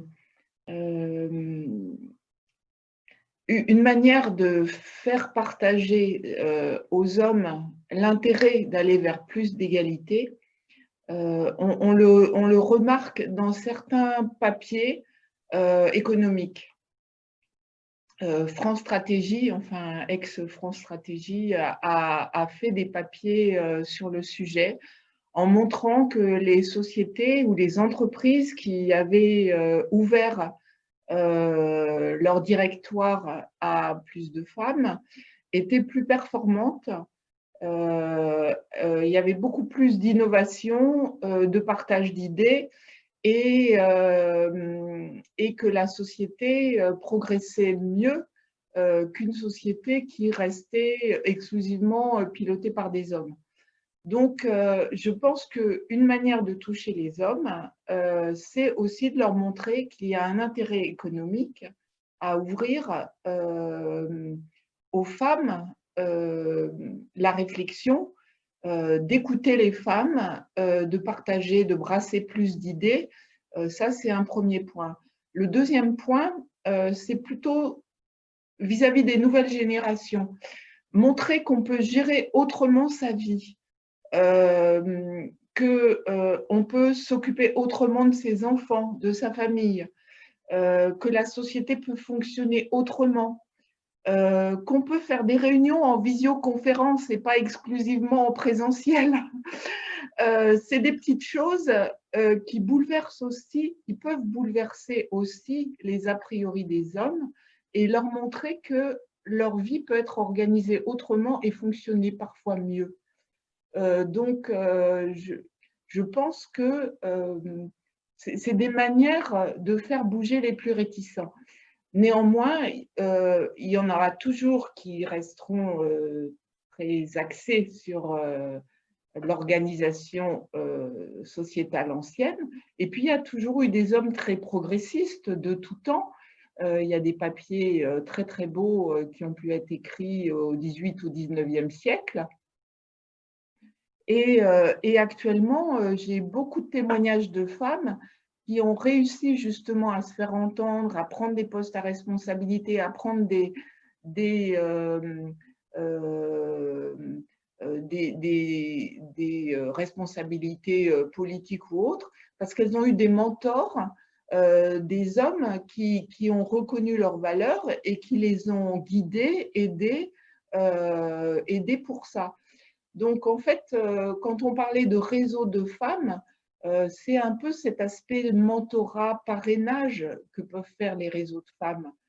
Soit les femmes trouvent des hommes qui leur ouvrent les portes des réseaux masculins, soit les femmes font elles-mêmes leur réseau pour s'auto-informer, se former, s'épauler, montrer les rôles modèles que certaines ont pu tenir en disant oui, c'est possible, voilà comment je m'y suis pris, voilà quelle formation j'ai suivie, voilà quelles difficultés j'ai rencontrées et comment je les surmontées.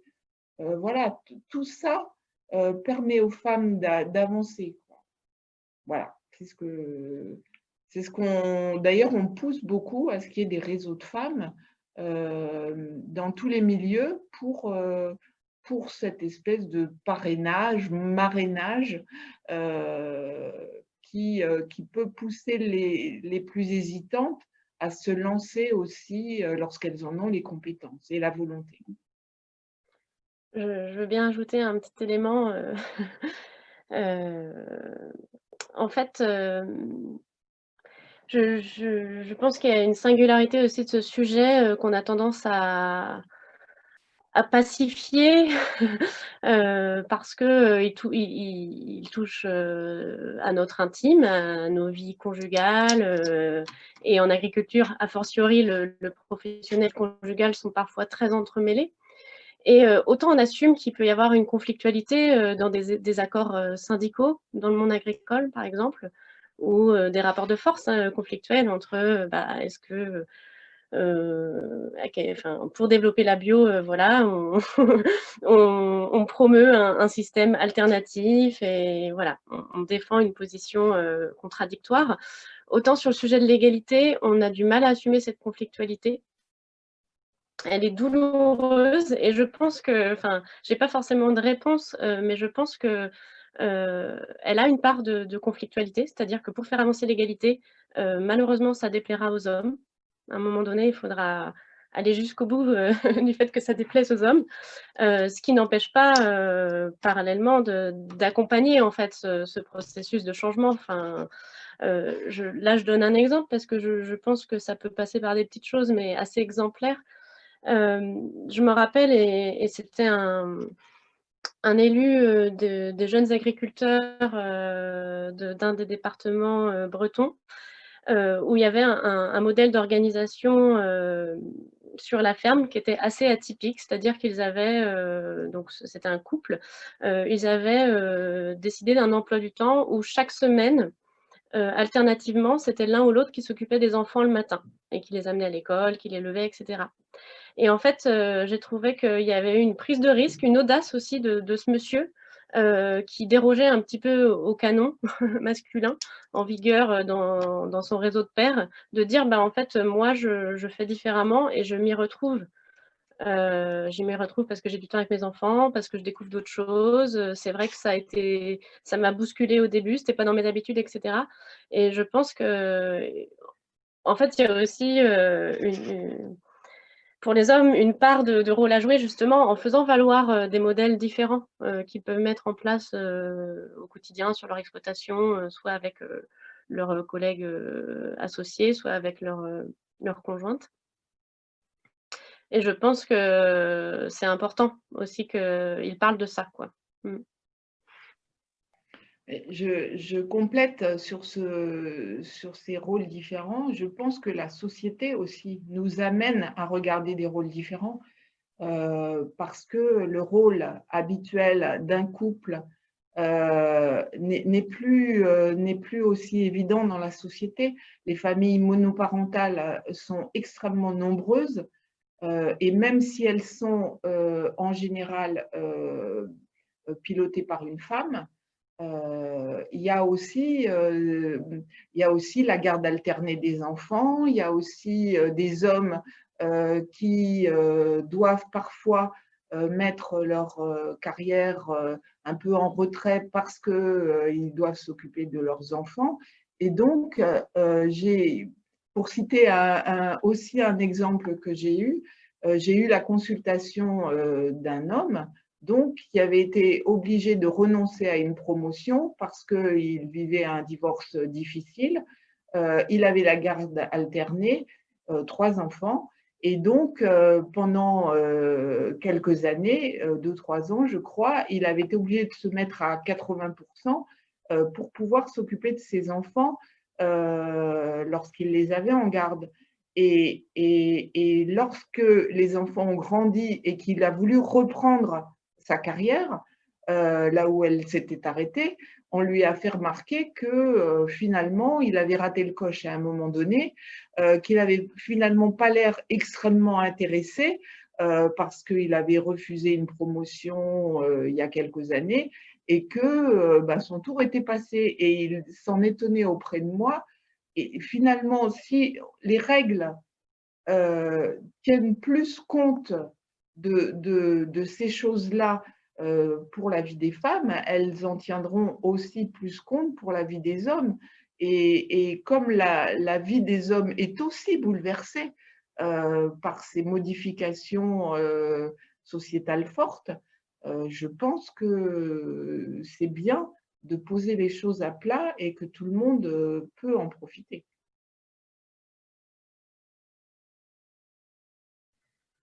Je vais avoir une question assez rapide donc je pense plutôt pour Clémentine.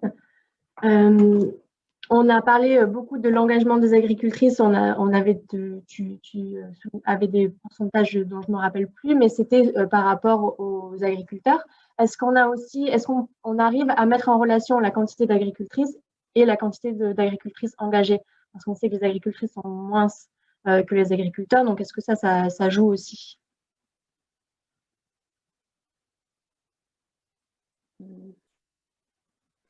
Oui, alors là, j'ai l'impression que la question, si je la comprends bien, c'est est-ce qu'on a au moins atteint une représentation miroir. Une représentation miroir, ça voudrait dire on a tant d'actifs agricoles et donc on a en miroir tant de responsables professionnels féminines. Alors très clairement, non. On ne l'a pas. Alors, ce qu'il faut quand même dire, c'est qu'il y a une féminisation tendancielle quand même des organisations agricoles. Donc, de ce que j'ai pu voir, moi, de mon enquête qui, du coup, débutait en 1990 jusqu'en 2015. Donc, il y a quand même une progression tangible, mais qui, du coup, comme je le disais dans mon intervention tout à l'heure, hein, si on décompose les taux de féminisation aux différents niveaux, on a, pour ce qui relève des conseils d'administration et des bureaux, quand même, on est encore très loin des 30% de femmes actives si on s'accorde sur le chiffre de 30%. On en est loin. Et donc là, nous, au sein du réseau bio, il me semble qu'on était à peu près à 30% au niveau national de femmes au conseil d'administration. En région et au département, on était plus au niveau de 16-20%. On parlait des chambres d'agriculture. Est-ce qu'on a des chiffres pour les autres structures, les autres syndicats? Alors, comment ça se décompose? Bon, très clairement, ce que j'appelle moi les organisations économiques. Donc là, je vais mettre notamment les coopératives. On en est très loin. Mais je vous l'ai dit, la discussion est en cours. Le syndicalisme FNSEA, FDSEA est en marge de progression. Je dirais qu'il suit un peu le chemin chambre, puisque de toute façon, il y a un lien organique, hein. Vous l'avez bien compris, entre ces deux instances. Donc, il y a quand même là des femmes qui intègrent de plus en plus le conseil d'administration. Et puis ensuite, il y a, et là je trouve que c'est intéressant de voir aussi ce qui se passe du côté par exemple, des associations de remplacement, où là, on va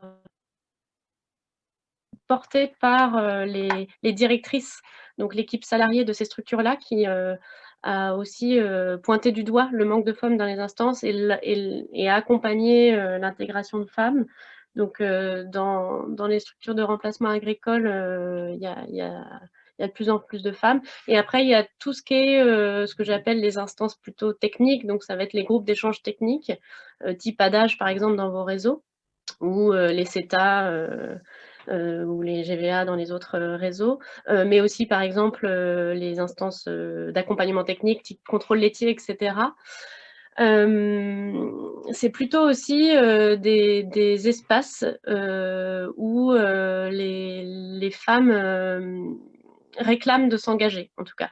On n'est pas encore à une représentation très manifeste des femmes dans les instances dirigeantes, mais en tout cas, il y a une appétence des femmes pour y participer dans ces groupes d'échange techniques. Et ça me fait revenir à une autre des questions tout à l'heure, mais par exemple, sur le machinisme agricole,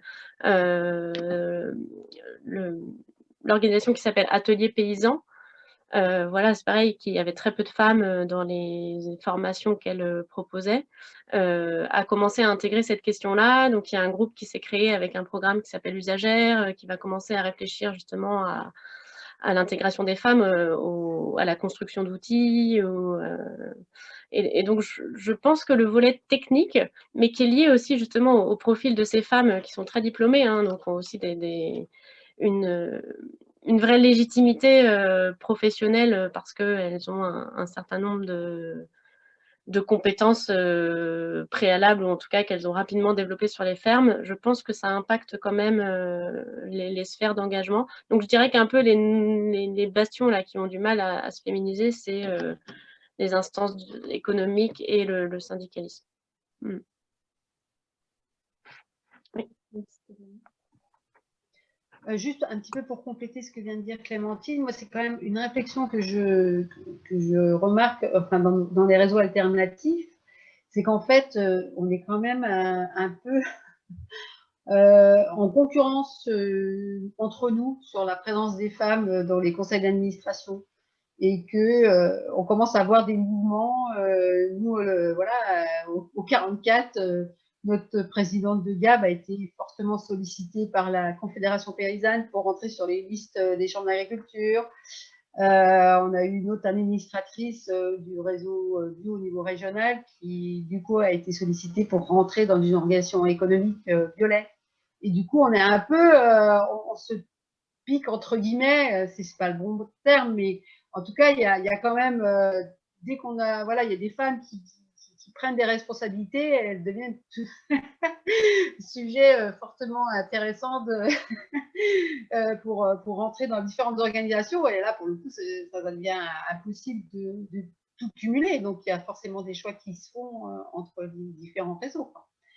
Et on va être confronté, je pense, dans les années à venir aussi au fait qu'effectivement, on baisse du nombre d'agriculteurs et agricultrices, malheureusement, un peu.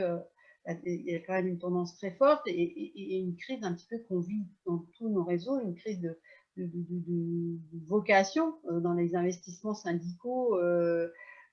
Voilà. Et en plus, nous, dans notre ADN, dans notre développement agricole tel qu'on le défend, on incite les agriculteurs et agricultrices de se reprendre en main sur la partie commercialisation, sur l'organisation économique, sur où il faut qu'ils gardent la main, donc qu'ils soient dans la gouvernance.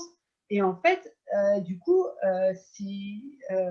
on sursollicite en fait la présence des agriculteurs et agricultrices dans nos organisations, que ce soit nos organisations syndicales ou nos organisations économiques, et qu'à un moment donné, ça va devenir de plus en plus compliqué en fait de trouver des gens qui s'investissent. Alors après, comme le but est de développer la bio, évidemment, il va y avoir de nouveaux agriculteurs et agricultrices qui vont arriver, etc. Mais ouais, on va être confronté à des défis là, dans les années à venir qui vont pas être simples à gérer, je trouve.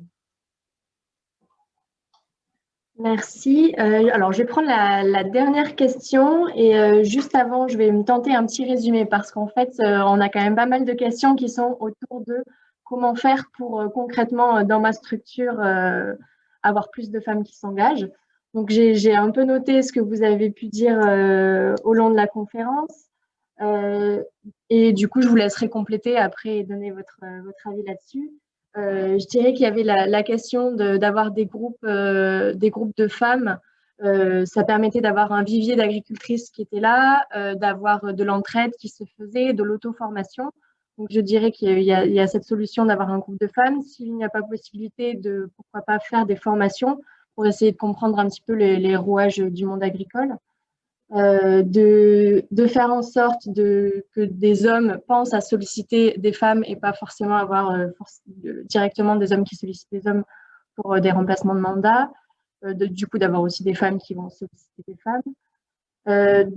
Alors ça, en tout cas, de faire attention à faire entrer que ce n'était pas forcément la meilleure solution de faire entrer des femmes au goutte à goutte dans les conseils d'administration, parce qu'au début, en tout cas, elles pouvaient avoir du mal à trouver leur place.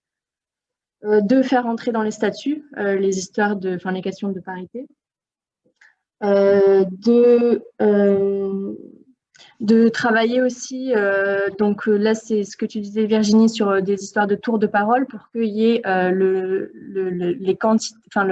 qu'il y ait un quota de femmes dans les conseils d'administration, mais que ce quota soit aussi reflet de la quantité de la prise de parole qu'elles puissent avoir.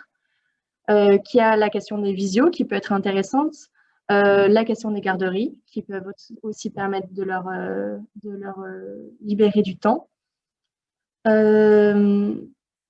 Et je crois que c'était tout ce que j'avais noté. Et j'avais aussi noté ce que vous disiez, Stéphanie, sur avoir des groupes non mixtes, mais aussi au niveau régional et national pour justement favoriser aussi l'engagement de femmes dans des statuts à l'échelle nationale.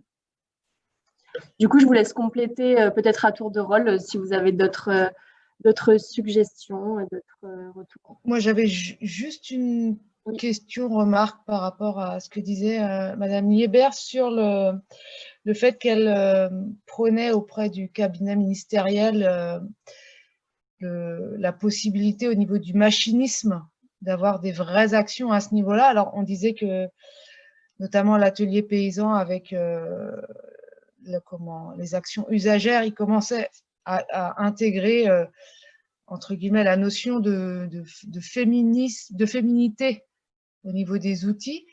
Est-ce que cette interpellation au niveau du ministère, ça leur parle ou c'est encore des choses qui sont encore un peu lointaines et qui leur arrivent comme un écho, mais ça repart, il faut vraiment être beaucoup plus insistant pour que ça rentre dans les mœurs des fabricants et on interroge surtout les femmes sur ce qu'elles voudraient avoir en fait. Alors, c'est directement mon rôle d'interpeller les politiques et les dirigeants sur ce qu'ils peuvent mettre en œuvre dans le cadre des politiques publiques portées. En fait, l'organisation qui fait qu'il y ait un ou une haute fonctionnaire dans chaque ministère date de fin 2012. Et notre rôle, c'est vraiment d'identifier, en connaissant bien les politiques publiques portées par notre ministère, d'identifier dans quelle mesure, par l'action des textes, des incitations, des groupes de travail, etc., on peut pousser dans ces politiques publiques à ce qu'il y ait plus d'égalité entre les femmes et les hommes. Donc, vous parliez du machinisme agricole, il y a aussi un relais fort du ministère de l'Agriculture, c'est tout le volet enseignement agricole. Et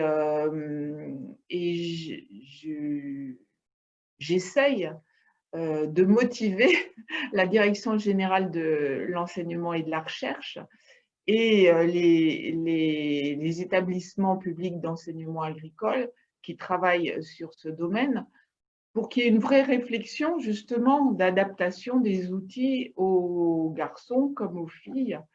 Ça passe aussi pour ce qui est plus que l'apprentissage, il y ait plus de jeunes filles en apprentissage, ce ce qui n'est pas du tout le cas actuellement, hein, côté agricole. Donc, oui, mon rôle, c'est de tirer les sonnettes d'alarme en disant qu'il y a des sujets qui bloquent pour parvenir à une égalité réelle. Et oui, au niveau du cabinet, au niveau des directions générales d'administration centrale, il y a des petits groupes de réflexion qui peuvent se créer. Mais comme vous le savez, le politique ne décidera que s'il y a aussi une demande des acteurs eux-mêmes. Et donc, si dans les réseaux agricoles qui se créent, et il y en a un peu partout, hein, dans les écoles supérieures d'agronomie aussi, il y a des réflexions qui se font. Je sais que Bordeaux AgroSup pilote un groupe de réseau de femmes qui s'appelle Gaïa, qui réfléchit aussi sur la pratique en agriculture pour les femmes. Donc, si au niveau du terrain, des réseaux portent ou des groupes portent les mêmes demandes, ça aura encore plus de chances d'aboutir et de parler aux politiques et que tout le monde se mette autour de la table pour réfléchir sur le sujet. Voilà. C'est sûr que moi, avec mes petits bras toute seule, je ne pourrais pas conduire tout ça ou déclencher une réaction forte si on ne sent pas qu'elle est portée par la base également. Et je parlais des élections aux chambres d'agriculture, pour que les choses bougent, par exemple, pour la représentation des femmes au conseil d'administration ou au bureau de la PCA, il faut qu'il y ait quelque chose il faut que ça soit aussi réclamé par la base. Moi, je signale que ce serait quelque chose qui ferait vraiment avancer les choses, mais si les principaux syndicats agricoles n'en parlent pas au ministre, eh bien, il ne va pas modifier la loi parce que je lui dis que ce serait bien de le faire. Voilà.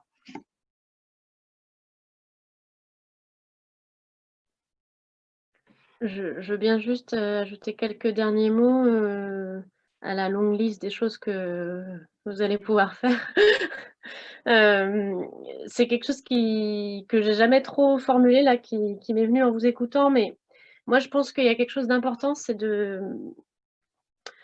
donc il y a vraiment cette contrainte temporelle liée au cycle de vie, à la maternité, et cetera. C'est aussi une question récurrente qui se pose à de nombreuses femmes dans la sphère professionnelle, dans l'engagement public, et cetera. Et je pense que le biais de cette question-là, c'est qu'elle est une négociation privée. Et je pense qu'il faut dessaisir cette question de la négociation privée. Et du coup, je me dis que le rôle des organisations… En fait, il faut que les organisations agricoles assument d'ouvrir la boîte noire de comment on partage les tâches dans un couple. Et c'est vrai qu'il y a la question de la légitimité en tant qu'organisation. Qu'est-ce qu'on a est-ce qu'on a le droit d'aller se mêler de ce qui se passe dans l'organisation du travail, des tâches de la répartition des tâches domestiques des agriculteurs et agricultrices. Et je pense que là, il y a un vrai enjeu d'assumer cette légitimité-là, évidemment en le calibrant, en l'organisant. Mais je me disais, par exemple, d'imaginer des formes de médiation quand l'un ou l'autre des associés d'exploitation prend un mandat dont on sait qu'il va être coûteux en termes de temps, par exemple. Voilà, de construire des espaces de discussion pour mettre à plat qu'est-ce que ça va créer en termes de changement du temps de travail, de la disponibilité, essayer d'objectiver combien de temps ça va prendre. Enfin, j'ai l'impression qu'il peut y avoir un accompagnement quand même à mettre à plat ces questions-là. Peut-être en groupe aussi, avoir des groupes de travail là-dessus. Enfin, je sais que c'est quelque chose de très fort en agriculture, hein, ces savoirs vernaculaires là, qui sont transmis dans des groupes. Voilà, considérer que l'égalité, c'est un sujet technique comme un autre et qu'il implique des outils, des transmissions de savoir, etc. Et que sans doute, il y a des choses à creuser là-dessus. Voilà, pour que ça devienne aussi un objet organisationnel, quoi, et pas seulement de la négociation privée où chaque femme, un peu dans son coin, essaye de se dépêtrer avec cette question de la conciliation. Mais les pouvoirs publics s'en sont emparés de toute manière, parce que lorsqu'on a créé le congé paternité, lorsqu'on allonge le congé paternité, c'est aussi faire reconnaître à la société que c'est important que le père s'occupe de son enfant dans le jeune âge et qu'il s'implique dans l'éducation des enfants. Dans les entreprises, on a créé, la loi Pénicaud a créé l'index égalité, qui est contraignant pour les entreprises et qui les oblige à enregistrer un certain nombre d'indicateurs de la manière dont, au niveau de la gestion des ressources humaines, ça se passe dans l'entreprise. Et notamment, le nombre d'hommes et de femmes à temps partiel entre en ligne de compte. Donc, accepter que les hommes s'occupent de leurs enfants, qu'ils puissent prendre du temps partiel pour s'occuper de leurs enfants et donc d'être pas toujours à 100% exclusivement sur la sphère travail. C'est une manière aussi de permettre que les choses soient plus faciles à négocier au sein du couple. Une autre chose serait aussi, moi je pense, c'est de permettre à ce qu'il y ait plus d'aide à la garde des enfants.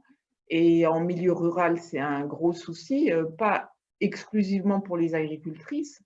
Il y a des études qui ont été faites sur le sujet et qui montrent que si l'emploi des femmes en zone rurale est moins important qu'en zone urbaine, c'est directement lié aux obligations de mobilité et au fait qu'il y ait moins de transport, moins de systèmes de transport en commun, etc.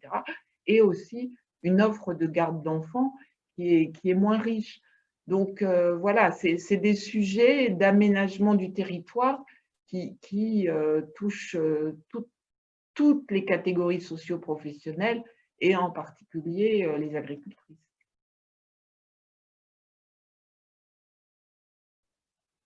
Est-ce que Stéphanie, vous voulez réagir juste sur cette liste des choses qui peuvent être intéressantes pour améliorer l'engagement des agricultrices dans nos structures? Non, mais enfin, je rejoins ce qui vient d'être dit hein, sur l'idée de trouver des solutions, y compris dans l'espace privé. Voilà. Donc, est-ce que vraiment on en parle? Est-ce que c'est le papa qui choisit de faire la garde d'enfants? Est-ce qu'on choisit une aide extérieure sur la garde des enfants? Est-ce qu'on choisit une aide extérieure sur les aides ménagères, en fait, sur le côté ménage?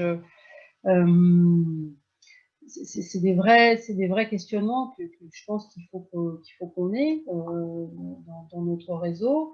Je pense que il y a aussi, ça a été un peu évoqué, enfin, il y a la notion de travail très en amont aussi sur les stéréotypes et sur les représentations du rôle des hommes et des femmes, et donc tout le travail éducatif, en particulier dans les lycées agricoles. La FNAB, on a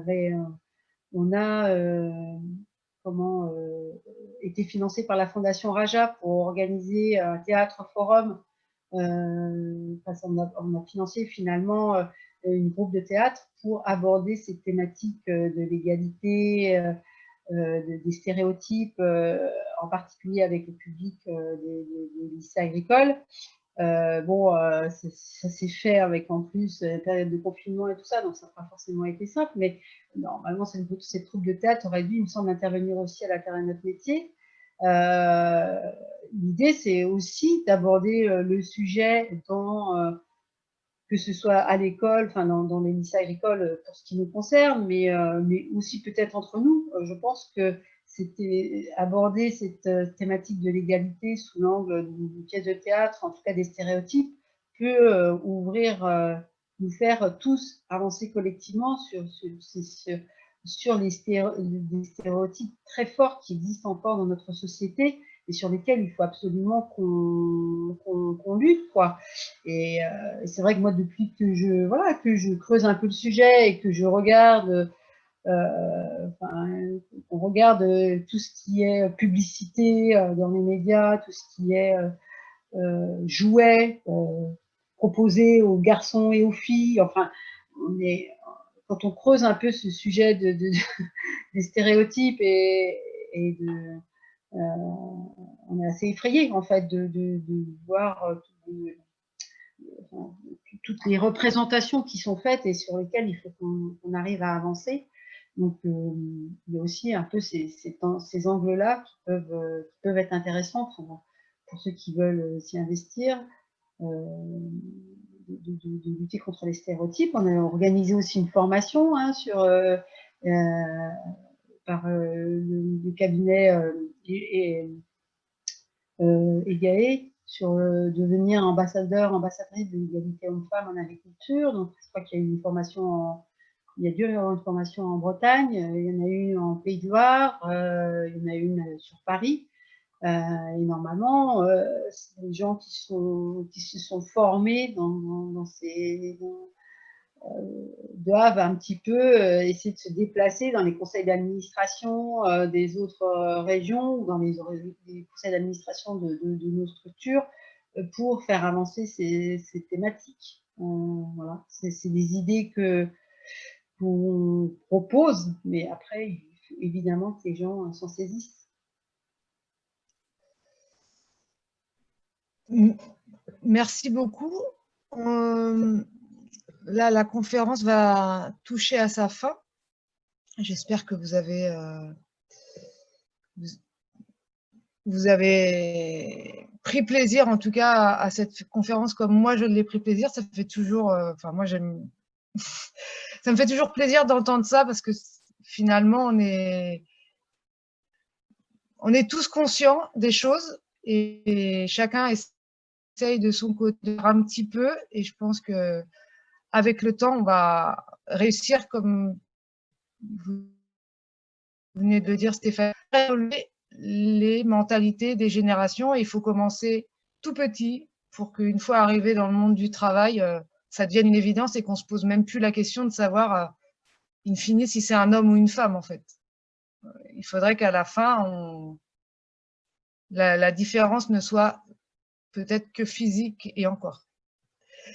Donc voilà, j'espère en tout cas que cette conférence vous a plu. Il y en a donc 3 autres qui vont arriver dans les jours ou les semaines qui arrivent sur la question du féminin en agricole. Je vous invite à aller voir sur, il me semble, la page d'AgroBio. Salonbio.fr. Salonbio.fr. Et voilà. Et en tout cas, merci à vous 3. Merci à toi, Pauline, pour cette conférence. Et merci à toi, Virginie. Bonne journée. Bonne journée. Merci, bonne journée à tout le monde. Au revoir.